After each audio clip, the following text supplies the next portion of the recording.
டெல்லி கணேஷ் அவர்கள் இறந்து போகிறதுக்கு முன்னாடி அவங்களோட மனைவிகிட்டையும் குடும்பத்துக்கிட்டையும் நிறைய விஷயங்கள் ஷேர் பண்ணியிருக்காரு அப்படிங்கிற தகவல் தான் சமீபத்தில் கிடச்சிருக்கு. அது என்ன அப்படிங்கிறது தான் இந்த ஒரு வீடியோவில் நம்ம பார்க்க போகிறோம். தமிழ் சினிமாவோட குணச்சித்திர நடிகர்களில் ரொம்பவே முக்கியமான ஒரு நடிகர் தான் டெல்லி கணேஷ் அவர்கள். கிட்டத்தட்ட 450க்கும் மேற்பட்ட படங்கள் நடித்து மக்கள் மத்தியில் மிகப்பெரிய ஒரு வரவேற்பு பெற்றிருந்தார். கடைசியாக இவர் இந்தியன் 2 படத்தில் நடிச்சிருந்தார். அதுக்கப்புறம் பெரிய செலவில் எந்த ஒரு படத்துலையும் நடிக்கலை. இந்த ஒரு நிலையில் 4 நாட்களுக்கு முன்னாடி தூக்கத்திலேயே அவர் இறந்து போயிருந்தார். அவரோட மறைவு அப்படிங்கிறது உண்மையிலேயே தமிழ் சினிமாவுக்கு மிகப்பெரிய ஒரு பெயரிழப்பு தான். டெல்லி கணேஷ் அவர்களோட மறைவுக்கு பிறகு தொடர்ந்து அவரை பற்றின ஏராளமான விஷயங்கள் தெரிய வந்துகிட்டு இருக்கு. அந்த வகையில் அவர் இறந்து போகிறதுக்கு முதல் நாள் நைட் என்ன நடந்திருக்கு அப்படிங்கிறதும் தெரிய வந்திருக்கு. டெல்லி கணேஷ் அவர்கள் வழக்கம் போல் ரொம்பவே நல்லபடியாக தான் எல்லாத்திட்டையும் பேசி சிரிச்சிருக்காரு. அவங்களோட மகனாக இருக்கட்டும், ஒய்ஃபாக இருக்கட்டும், எல்லாத்திட்டையுமே நல்லபடியாக பேசியிருக்காரு. அண்ட் எல்லாருமே ஒன்றா உட்காந்து டைனிங் டேபிளில் சாப்பிட்ருக்காங்க. அண்ட் அதுக்கப்புறம் அவர் மாத்திரை போட்டு எப்பயுமே கரெக்டாக தூங்க போயிடுவார். ஆனால் அன்னைக்கு நைட் மாத்திரை போடுறதுக்கு முன்னாடி வரைக்குமே அவங்க ஒய்ஃப்கிட்ட ரொம்ப நேரம் பேசியிருக்காரு.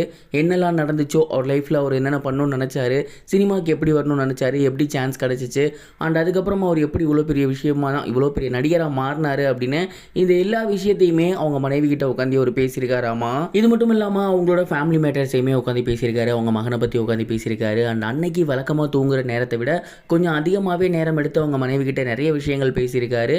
அண்ட் அதுக்கப்புறம் தான் அவரும் தூங்க போயிருக்காரு. அப்படி அவர் ஆழ்ந்து தூங்கும் போது இறந்து போயிட்டாரு.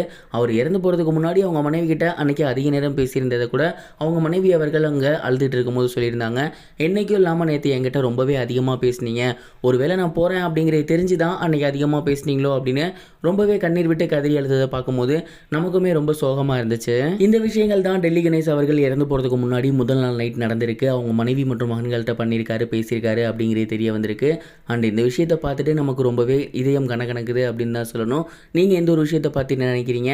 அண்ட் டெல்லி கணேஷ் சாரோட மறைவு உங்களை எந்த அளவுக்கு பாதிச்சிச்சு அப்படிங்கிறத கமெண்ட் பாக்ஸில் ஷேர் பண்ணுங்க. இது ஒரு புறம் இருக்க, ஆக்ட்ரஸ் பிரியா ராமன் அவர்கள் ரீசெண்டாக அவங்களோட சோசியல் மீடியா பேஜில் அவங்களோட மூத்த பையனை பற்றி நிறைய விஷயங்கள் ஷேர் பண்ணியிருந்தாங்க.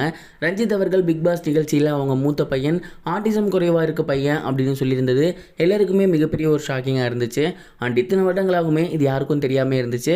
பிரியா ராமன் அவர்கள் என்ன சொல்லியிருந்தாங்க அப்படின்னா, இந்த விஷயம் தெரிய வந்ததுக்கப்புறம் எனக்கு நிறைய பேர் மெசேஜ் பண்ணுறீங்க, கால் பண்ணுறீங்க, ஏதோ நான் பண்ணக்கூடாததை பண்ணிட்ட மாதிரி என்ன ரொம்ப ஆறுதல் படுத்திட்டு இருக்கீங்க. எனக்கு அந்த மாதிரி எந்த விஷயமே கிடையாது. இந்த மாதிரி குறைபாடு உள்ள ஒரு பையன் எனக்கு கடவுள் கொடுத்துருக்காருன்னா என் மேலே கடவுளுக்கு நம்பிக்கை அப்படிங்கிறது அதிகமாகவே இருக்குது. நான் ஒரு குழந்தைய நல்லபடியாக பார்த்துப்பேன் அப்படிங்கிறது அவங்களுக்கு தெரிஞ்சிருக்கு.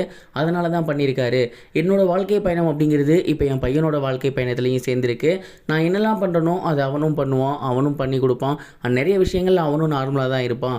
நான் சோகமாக இருந்தால் கூட எங்கள் 2 பேர்த்தையும் வந்து கட்டி பிடிச்சிப்பான். ஸோ அவனை பற்றி எங்களுக்கு எந்த கவலையும் கிடையாது, நாங்கள் நல்லா தான் இருக்கோம்.